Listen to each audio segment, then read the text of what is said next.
맹인과 저는 자들이 성전에서 예수께 나아오매 고쳐주셨다라고 말씀합니다.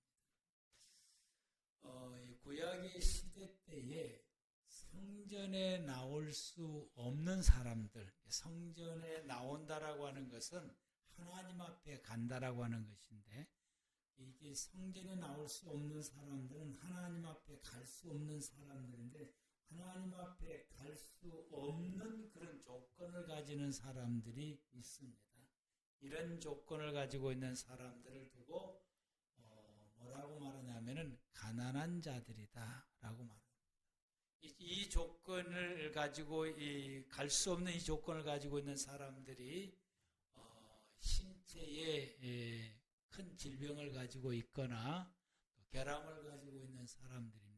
앞을 못 본다든지 말을 못한다든지 혹은 걷지를 못한다든지 아니면은 피를 흘리는 질병을 가지고 있다든지 이런 몇 가지의 몸에 이상이 있는 사람들은 성전에 갈 수 없어요. 그것 때문에. 그리고 고아나 가부들도 성전에 갈 수 없어요. 성전에 갈 수 없는 사람들은 하나님 앞에 갈 수 없는 사람들. 이 사람들이 이 조건 때문에 가지를 못하는 것인데, 예수님께서 맹인을 고쳐주시고 저는 사람들을 고쳐주시게 되면은 이분들이 치료함 받게 되면은 성전에 갈 수 없는 조건이 해소가 되는 거예요. 해결이 되는 거예요. 그래서 성전에 갈 수 있는 자가 되는 것입니다. 예수님으로부터서 치료함을 받았던 모든 사람들이 가장 먼저 복음서에서 행동했던 사람들이 무엇을 가장 먼저 행동하냐면은 성전으로 달려가는 것이죠. 이분들이 성전으로 가기를 얼마나 갈망했을까요?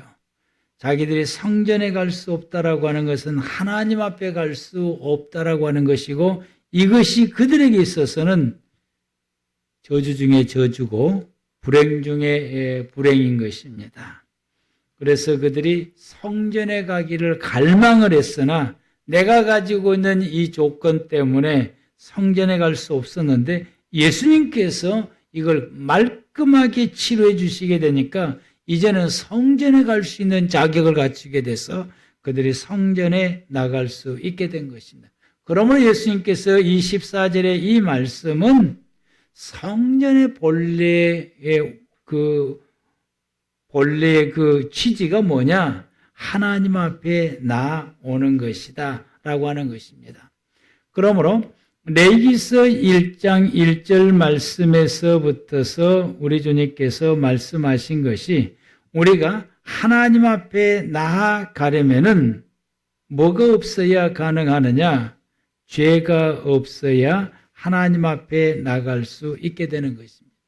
죄가 있으면은 죄 없으시는 하나님 앞에 결단코 가까이 갈 수 없게 되고, 그래서 그 하나님 앞에 나가려면은 죄가 우리가 없어져야 하나님 앞에 나갈 수 있는데, 그 죄를 없애는 길이 하나님께서 구약의 시대 때에 제사법으로 우리에게 주었다고.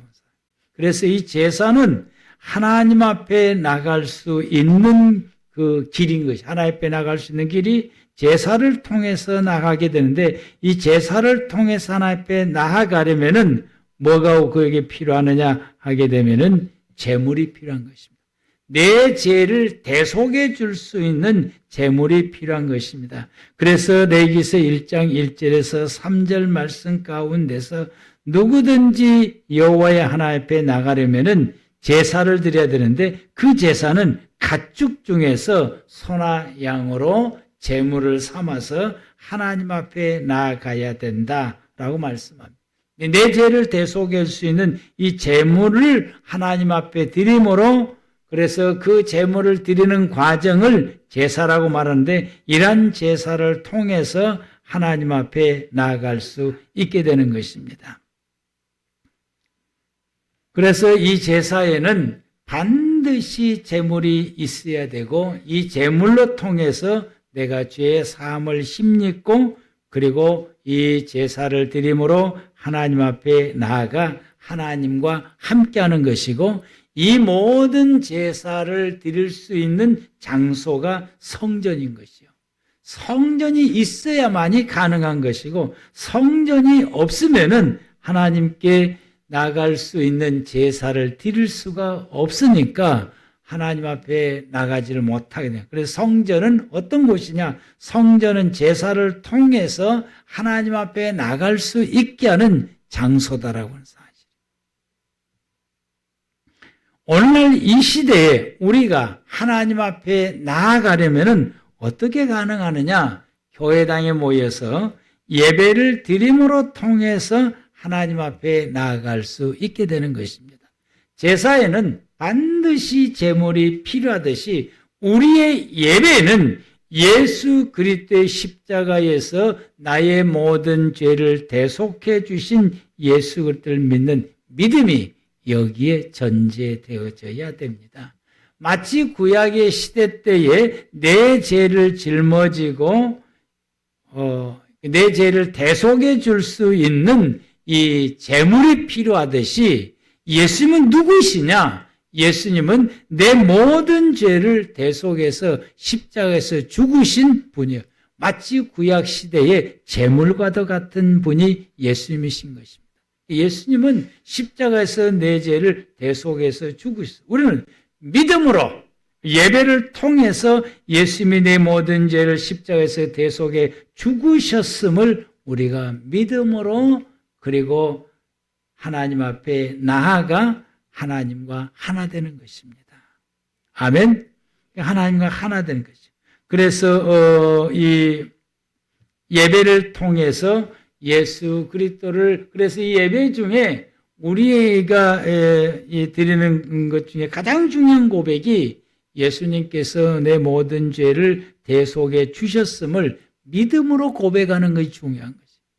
그래서 예수님이 나의 모든 죄를 대속해 주셨고 내가 이 예수 그리스도의 믿음, 즉 그분의 피를 힘입어서 내가 지금 하나님 앞에 나아가 하나님과 하나 되는 이 시간을 예배를 통해서 이루어지게 되는 것이고 이걸 이름으로 통해서 이제부터 우리는 어떤 생활을 살아가느냐? 하나님과 하나 되어서 함께 생활해 내 혼자 사는 것이 아니라 나와 함께 하시는 하나님과 함께 생활해 가는 것입니다. 이것이 우리의 신앙의 생활입니다.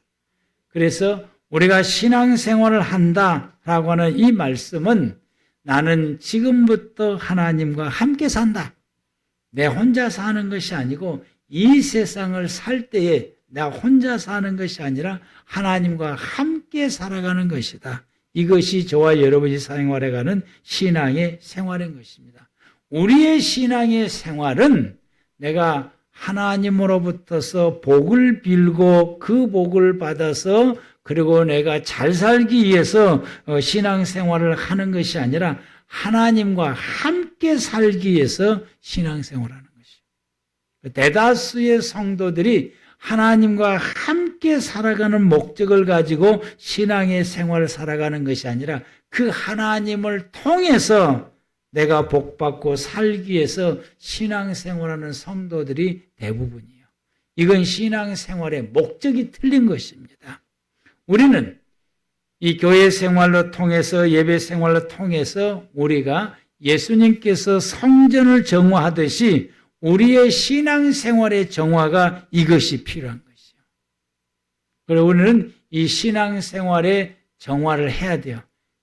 그것이 바로 우리가 신앙생활하는 그 이유, 교회 생활하는 그 이유는 뭐냐? 하나님과 함께 살아가는 삶을 회복하고 하나님과 함께 생활해가는 생활로 우리가 바꿔지고 또 그렇게 생활해가는 것을 이루는 것이 저와 여러분들이 교회 생활하는 것이고 그리고 신앙생활하는 것이고 우리가 예배드리는 목적인 것입니다. 예수님께서 이 성전 정화로 통해서 이것을 고쳐주시려고 하는 것이 성전 정화의 사건인 것입니다. 우리는 이 예수님의 이 말씀, 예수님께서 이 성전 정화하셨던 이 본문의 말씀을 통해서 저와 여러분들이 오늘 예배 드리면서 나의 모든 신앙의 생활을 이 정상적으로 바로잡아가는 것, 즉 하나님과 함께 살아가는 신앙의 생활로 바로잡아가는 것이 저와 여러분들이 성전을 정화하시는 예수님의 뜻에 우리가 따라가는 것이다 라고 말씀드릴 수 있습니다. 아멘. 그래서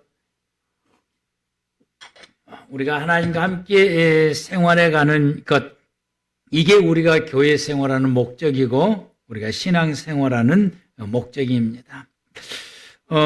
우리가 하나님과 함께 생활해 가면은 나와 함께 하시는 하나님께서 내게 복을 주세요. 복을 주시는 분은 하나님이, 그분이 당신이 알아서 우리에게 복을 주시고, 그분 나와 함께 하시는 하나님께서 나의 모든 삶을 보고 아시기 때문에 그때그때마다 나를 도와주십니다.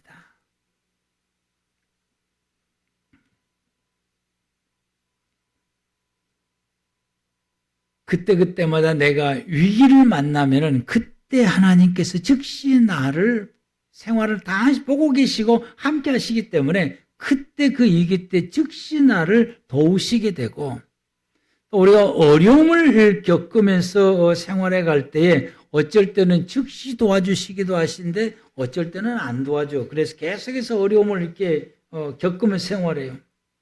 하나님께서 보시고 이 어려움을 통해서 너를 단단하게 할 수 있겠구나라고 하시게 되면은 그게 단단해질 때까지 어려움을 가만히 두셨다가 단단해지게 되면은 어느 날 이 어둠을 거두시고 우리의 삶 가운데 평안함을 주시게 됩니다. 하나님께서 내가 하나님과 함께 생활해 가게 되면은 하나님께서 내 모든 형편과 처지를 다 아심으로 그때그때마다 하나님의 나를 도우시기도 하시고 채우시기도 하시고 우리의 모든 생활 가운데 하나님께서 다 이루어 주시는 이런 놀라운 은혜를 우리가 힘입게 되고, 이 은혜를 힘입는 것을 우리가 하나님의 은혜로 산다라고 말할 수 있습니다. 우리는 하나님의 은혜로 사는 것이, 하나님과 함께 생활하게 되면 하나님의 은혜로 사는 복이 이루어지게 됩니다. 이스라엘 백성들이 광야에서 생활할 때에 그들이 할 수 있는 것이 뭐가 있습니까? 아무것도 없습니다. 광야에서는. 그런데 그들이 아무것도 할 수 없는 그들 광야에서 농사를 지을 수가 있습니까? 그들이 물을 어디서 퍼올 수가 있습니까? 그들이 광야에서 할 수 있는 거 아무것도 없어요. 그러나 그들이 광야에서 생활할 때 딱 하나, 하나님과 함께 살았습니다.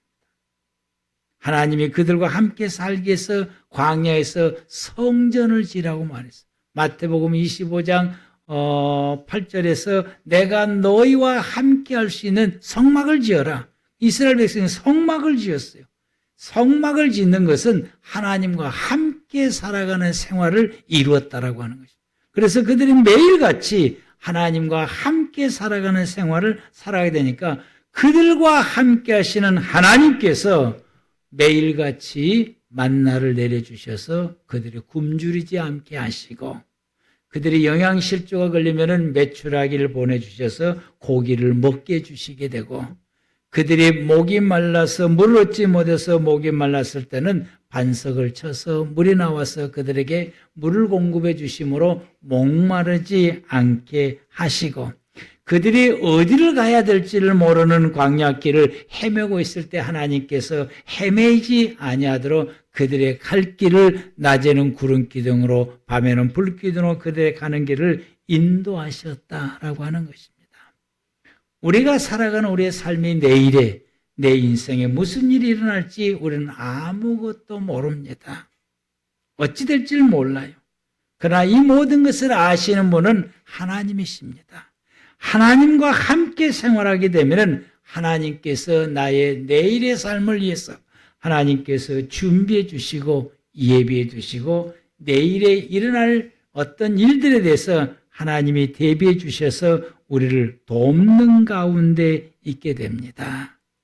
그러므로 하나님과 함께 살아가는 삶을 이루는 것이 우리에게 매우 중요합니다. 우리는 교회 생활로 예배 생활로 통해서 하나님과 함께 살아가는 생활을 이루기만 하면 되는 것입니다.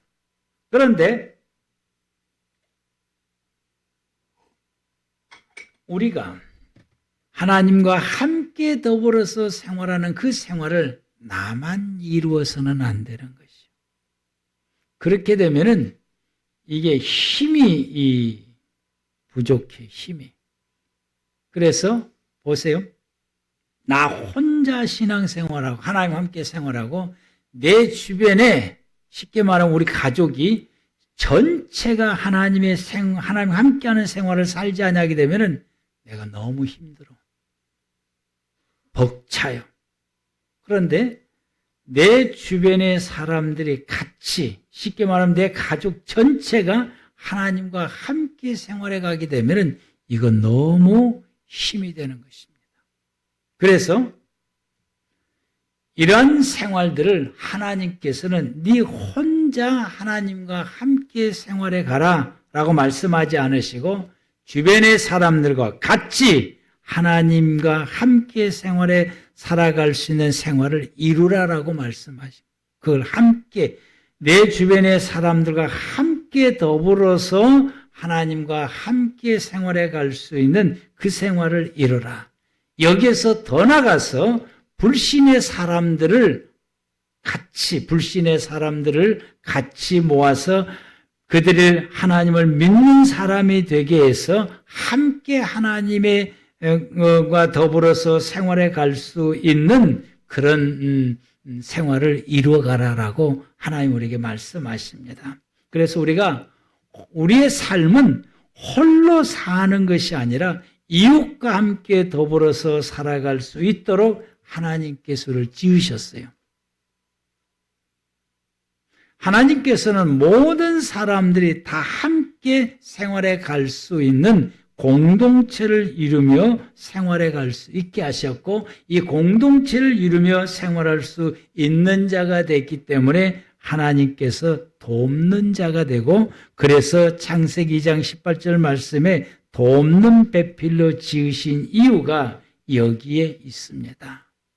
그리고 더 나아가서 하나님께서 우리를 하나님의 닮은 사람, 하나님의 형상대로 우리를 지으신 이유도 우리가 우리 혼자 그냥 하나님만 쳐다보고 나 혼자 생활하게 되면 굳이 하나님을 닮은 사람으로 지으실 필요성이 없을 거예요. 그분만 쳐다보면 되니까. 그분 손잡고만 있으면 되니까.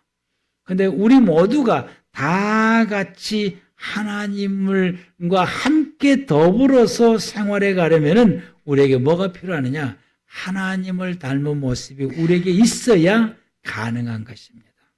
그래서 하나님 우리를 하나님의 형상대로 지으신 이유가 여기에 있습니다. 하나님은 하나님의 나라를 가족의 공동체 개념으로 말씀하십니다.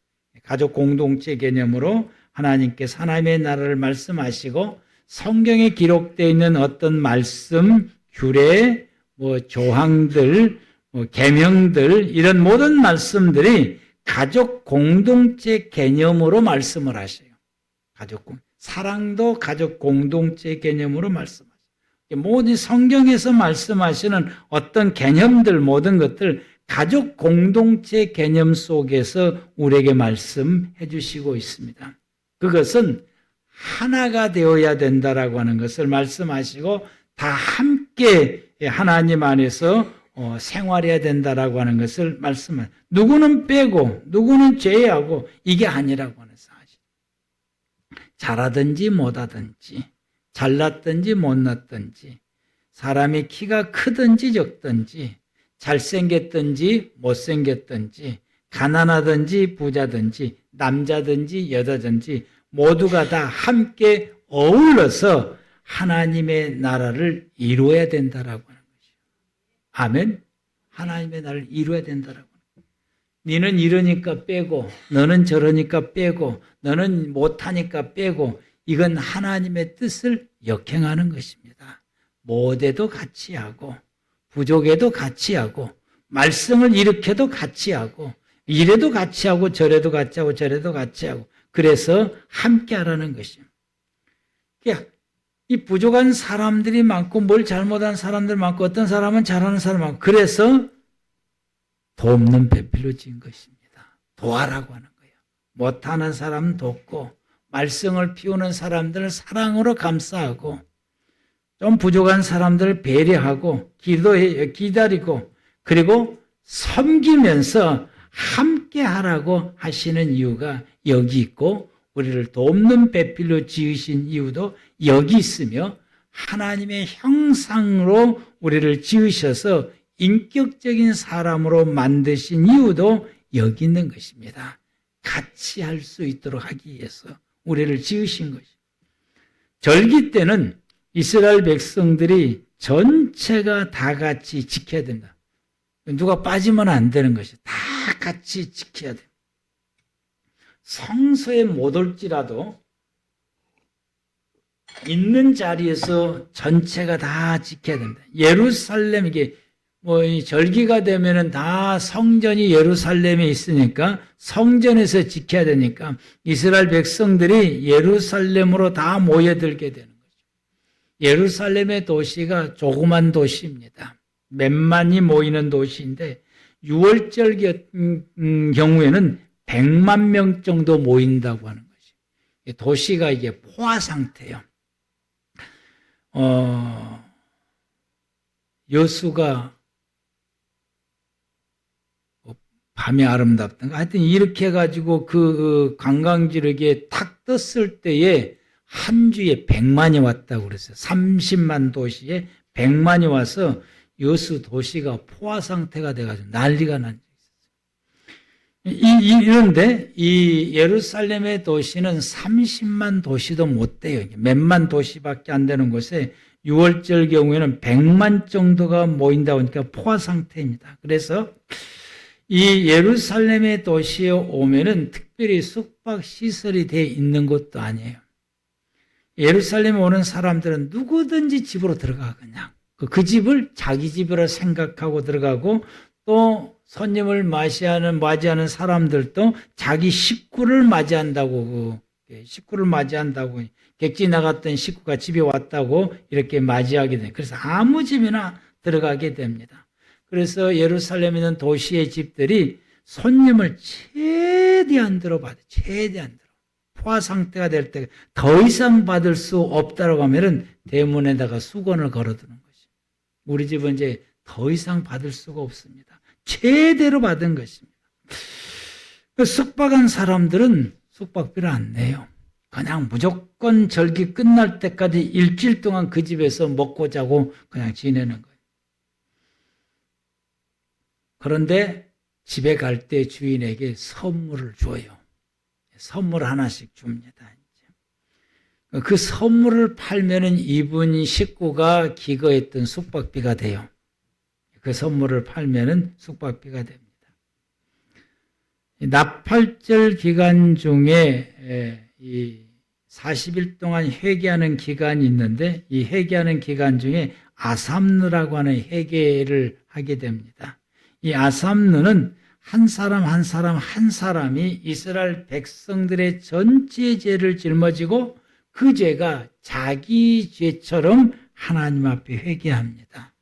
왜냐하면 어떤 한 사람이 자기의 죄를 회개하지 아니하게 되면은 이스라엘 백성들이 다 회개해도 그 회개가 무효가 되는 거예요. 왜냐하면 이스라엘 백성 공동체 하나이기 때문에 그 공동체 하나가 된 사람 중에 한 사람이 회개하지 않으면은 전체가 회개하지 않는 것으로 하나님이 취급을 하시게 되니까 혹시라도 누군가가 회개하지 않는 사람이 있는가 싶어서 그 백성들의 전체 죄를 짊어지고 한 사람이 하나님 앞에 회개하는 것을 아삼누 회개라고 말해요.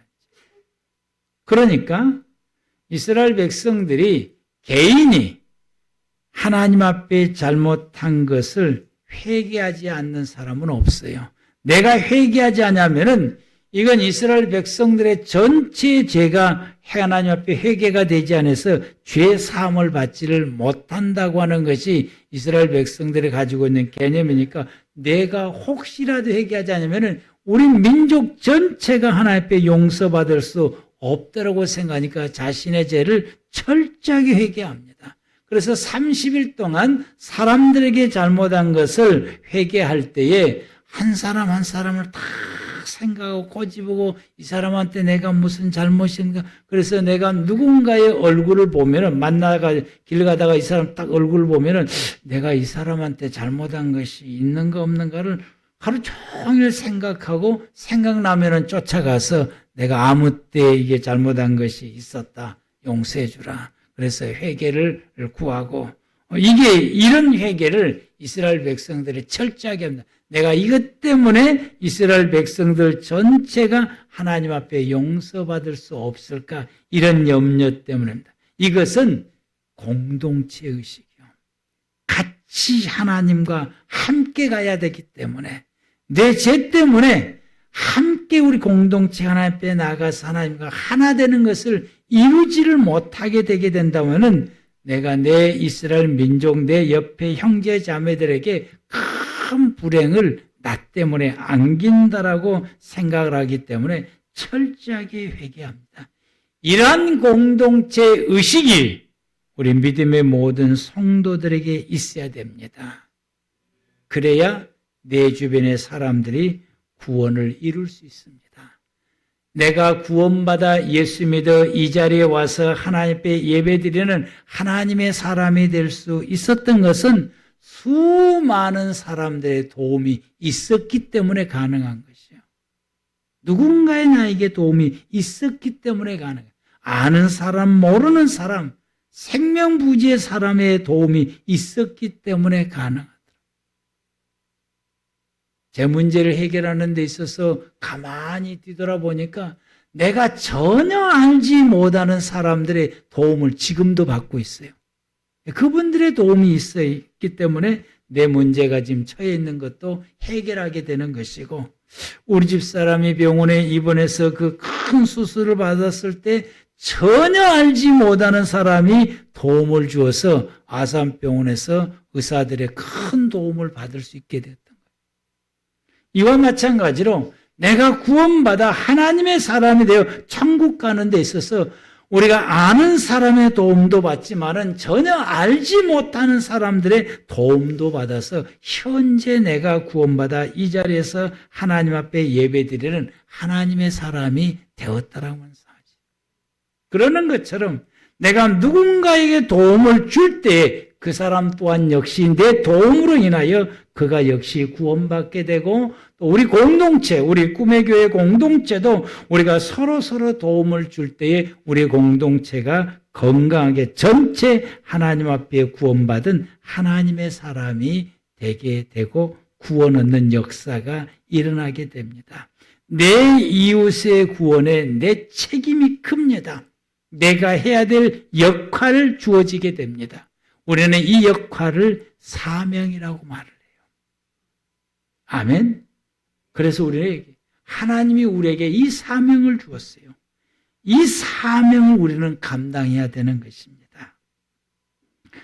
우리는 교회 생활을 다 함께 구원받기 위한 공동체가 교회인 것이요.